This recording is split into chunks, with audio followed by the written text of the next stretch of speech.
3 আর দেখো প্রথম ম্যাট্রিক্সের কলাম দ্বিতীয় ম্যাট্রিক্সের সারি মিলছে, মিলছে, তাহলে গুণ করা যাবে। গুণ করলে কত হবে সেটা দেখি চলো।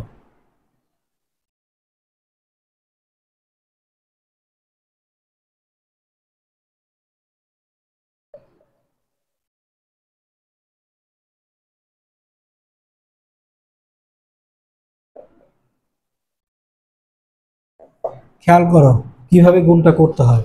এটা নতুন করে দেখাচ্ছি, একটু ভালো মতো খেয়াল রাখি।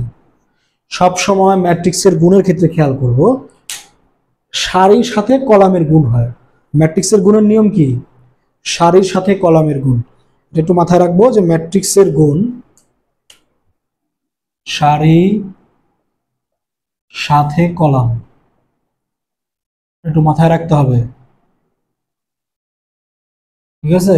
সারির সাথে কলাম আমরা হিসাব নিকাশ করব কিভাবে, চলো দেখি। এই দেখো এটা সারি হচ্ছে কি, এটা 1 2 3, কলাম কোনটা? এটা। আবার সারি এটা, কলাম এটা, কলাম এটা। তো সারিগুলোর সাথে কলামগুলোর সম্পর্ক, একের সাথে গুণ দিবা শূন্যর, 1 গুণ 0 কত? 0। এরপরে 2 এর সাথে গুণ দিবা 1 এর, 2 একে 2। 3 এর সাথে গুণ দিবা 0 0। এখন এগুলো কি আমরা এইভাবে রাখবো আগের গুলোর মতো?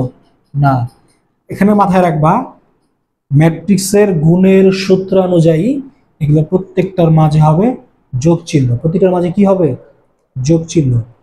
তার মানে দেখো এটা আমি প্রতিটা করলাম, 1 গুণ 0, 2 গুণ 1, 3 গুণ 0, কাজ শেষ।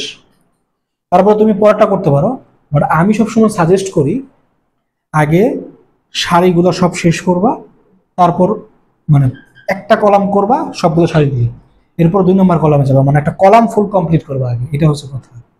দেখো 4 এর সাথে 0 গুণ দিলে 0, 5 এর সাথে 1 এর গুণ দিলে 5, 6 এর সাথে 0 গুণ দিলে 0। আমার কিন্তু একটা কলাম কমপ্লিট হয়ে গেছে। সারি কমপ্লিট হয় প্রথমটা থেকে, কলাম কমপ্লিট হয় দ্বিতীয়টা থেকে। যখন তোমরা হাতে কলমে করবা তখন দেখবা জিনিসগুলো ক্লিয়ার হয়ে যাচ্ছে। এবার 2 নম্বর কলাম ধরি, চলো।